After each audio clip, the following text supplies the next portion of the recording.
Assalamualaikum warahmatullahi wabarakatuh. Perkenalkan, nama saya Citra Rahayu, NIM 20032073 dari Fakultas Pertanian Prodi Agribisnis. Di sini saya akan menjelaskan materi tentang pembudidayaan kelapa sawit. Bab 1 yaitu biologi. Kelapa sawit yang pertama, daun kelapa sawit merupakan daun majemuk. Daunnya menyerupai daun kelapa. Semakin pendek pelepah daun, semakin banyak populasi kelapa sawit yang dapat ditanam per satuan luas sehingga semakin tinggi produktivitasnya. Daun terdiri atas bagian-bagian berikut: kumpulan anak daun yang mempunyai helaian dan tulang anak daun, rasis yang merupakan tempat anak daun melekat, tangkai daun yang merupakan bagian antara daun dan batang, seludang daun yang berfungsi sebagai perlindungan dari kuncup dan memberi kekuatan pada batang. Yang kedua, batang. Batang kelapa sawit berbentuk silinder dengan diameter sekitar 20-75 cm. Umur ekonomis tanaman sangat dipengaruhi oleh pertambahan tinggi batang per tahun. Semakin rendah pertambahan tinggi batang, semakin panjang umur ekonomis tanaman. 3. Akar. Berfungsi untuk menunjang struktur batang di atas tanah, menyerap air dan unsur-unsur hara dari dalam tanah, serta sebagai salah satu alat respirasi. Sistem perakaran kelapa sawit merupakan sistem akar serabut, terdiri dari akar primer, sekunder, tersier, dan kuaterner. Yang keempat, bunga. Kelapa sawit merupakan tanaman monoecious atau berumah satu, artinya bunga jantan dan bunga betina terdapat pada satu pohon. Yang kelima, buah atau yang biasa disebut brondolan, terkumpul dalam satu tandan. Dalam satu tandan terdapat sekitar 1.600 brondolan. Yang keenam, ekologi kelapa sawit. Kelapa sawit dapat tumbuh pada jenis tanah pozolik, latosol, hidromorfik, labu, aluvial, atau regosol. Yang ketujuh, tahap pertumbuhan kelapa sawit. Perkecambahan atau perkembangan tunas, lalu pengembangan daun, kemudian pembentukan tunas-tunas samping atau anakan. Selanjutnya, pemanjangan cambah dan perkembangan bagian vegetatif tanaman yang dapat dipanen. Setelah itu, kemunculan tunas utama, pembungaan, perkembangan buah, pematangan buah dan biji, lalu pelayuan daun. Mulainya domansi. Sekarang bab 2 yaitu pembibitan. Yang pertama, pemilihan jenis kecambah. Tujuannya untuk mendapatkan kecambah unggul sehingga setelah ditanam dapat memberikan hasil produksi yang tinggi. Secara visual, kecambah yang unggul tidak menunjukkan tanda-tanda abnormal dan secara genetik kualitasnya terjamin dengan adanya sertifikat. Yang kedua, pemeliharaan. Kecambah yang unggul perlu dipelihara dengan baik. Kecambah unggul sekalipun sulit berproduksi tinggi, tujuannya untuk memelihara kecambah jenis unggul sehingga didapatkan bibit siap tanam yang baik dengan standar pertumbuhan bibit yang normal. Caranya yaitu dengan penyiraman, pengendalian gulma, pemupukan, pengendalian hama, dan penyakit. Yang ketiga, seleksi. Seleksi pertama kali dilakukan pada saat kecambah diterima di kebun. Kecambah abnormal, patah atau busuk harus dibuang. Bab ketiga, penanaman. Penanaman kelapa sawit. Yang pertama, pemancangan atau pengajiran dilakukan untuk menentukan tempat yang akan ditanami. Kelapa sawit sesuai dengan jarak tanam yang dipakai. Tujuannya memberikan tanda-tanda untuk pembuatan lubang tanaman sesuai dengan populasi yang direncanakan dan sebagai pedoman untuk pembuatan teras drainase lapangan dan menanam kacangan. Dengan alat-alatnya yaitu ada kompas dan geopositioning system atau GPS, kayu pancang, tali plastik atau kawat, dan lain-lain. 2. Pembuatan lubang dan pemupukan lubang tanam. Pembuatan lubang tanam dilakukan minimal 1 bulan sebelum tanam dengan menggunakan alat pengukur atau mal, dengan tujuan memberikan media tumbuh yang baik bagi akar tanaman pada saat pertumbuhan awal di lapangan dan mempermudah peresapan pupuk ke dalam tanah sehingga mempercepat tanaman, mengabsorpsi pupuk dan memacu pertumbuhan di lapangan.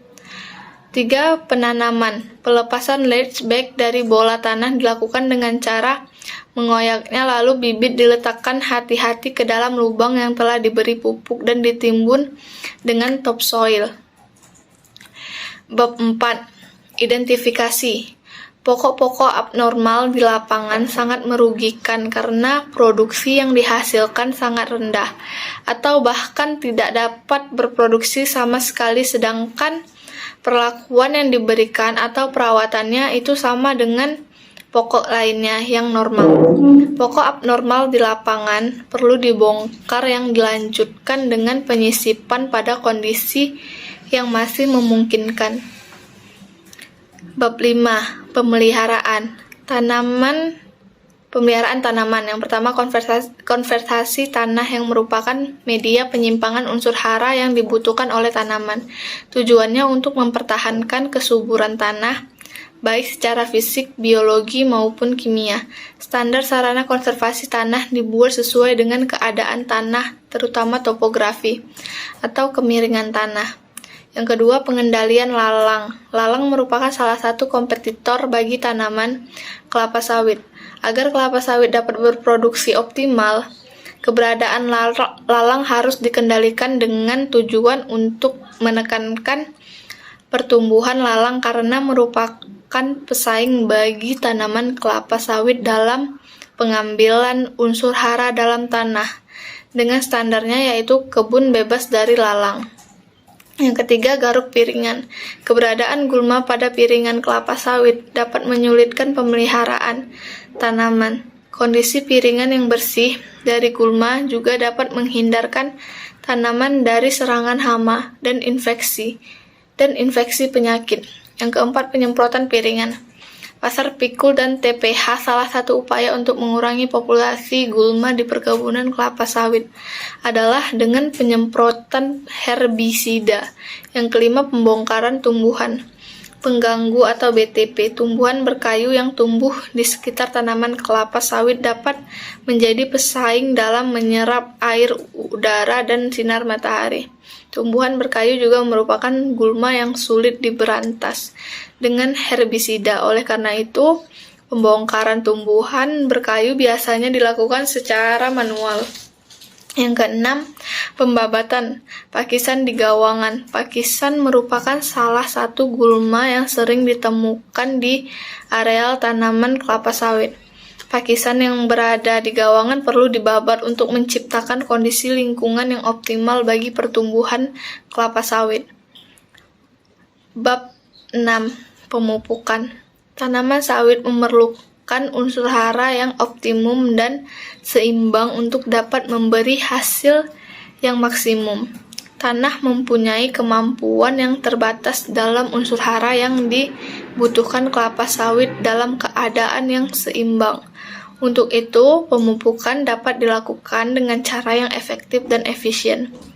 Yang pertama, ada unsur hara yang dibutuhkan oleh kelapa sawit.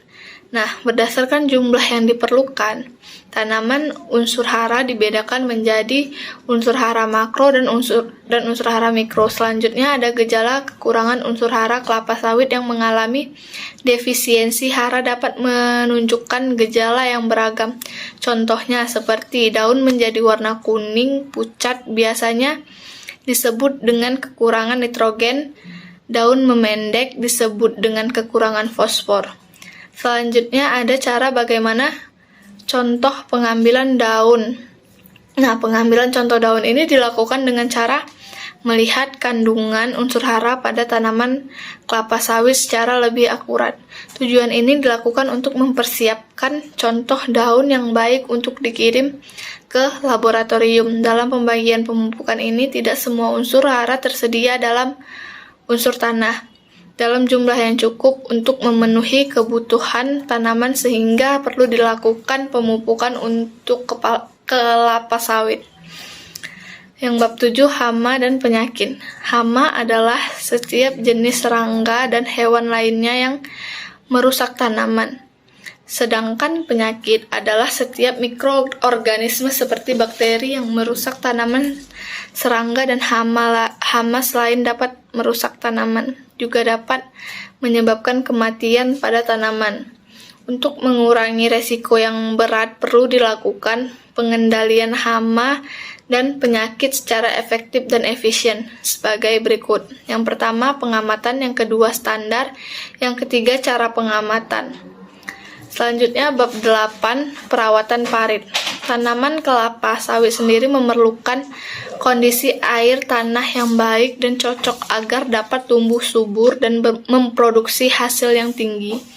Untuk menghindari kelebihan air pada tanah gambut dan daerah rendah atau parit agar air dapat berfungsi dengan baik. Adapun tujuan dibuat parit pada lahan sawit adalah sebagai berikut.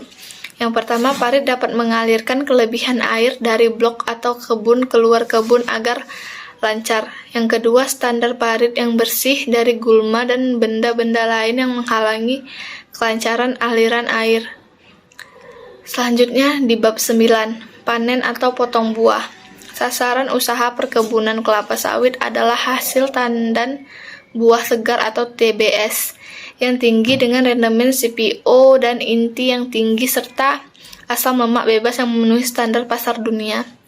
Total produksi TBS per hektar per tahun dipengaruhi oleh beberapa faktor baik yang berpengaruh langsung seperti pelaksanaan panen, tunasan, dan transportasi maupun berpengaruh tidak langsung seperti penyelangan, pemupukan, konservasi tanah, dan hama dan penyakit. Panen potong buah untuk mendapatkan TBS dengan rendemen yang tinggi perlu pelaksanaan panen yang baik dan sesuai dengan standar matang panen, serta pelaksanaan transportasi yang baik. Jalan adalah prasarana yang mutlak ada dan membutuhkan biaya investasi yang cukup tinggi. Adapun tujuannya adalah pemotongan dan pengutipan TBS pada tingkat kematangan yang sesuai sehingga mendapatkan kandungan minyak yang diharapkan tanpa merusak tanaman. Standar kriteria matang panen adalah 1. Brongolan yang jatuh secara alami. Semua buah yang sudah matang panen harus dipanen. Adapun alat-alat untuk panen adalah sebagai berikut. Yang pertama, grek dorong. Yang kedua, kampak untuk memotong gagang panjang. Yang ketiga, angkong. Yang keempat, gancu. Yang B, tunas pokok. Tujuannya untuk menghindari kehilangan brondolan yang tersangkut di pelepah serta mengurangi kelembapan untuk mencegah berkembangnya penyakit.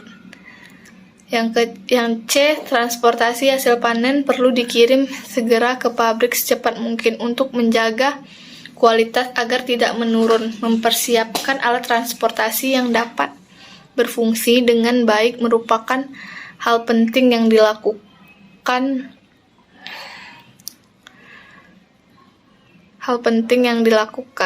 Sekian hasil dari materi yang saya berikan, lebih dan kurangnya saya mohon maaf. Saya akhiri dengan assalamualaikum warahmatullahi wabarakatuh.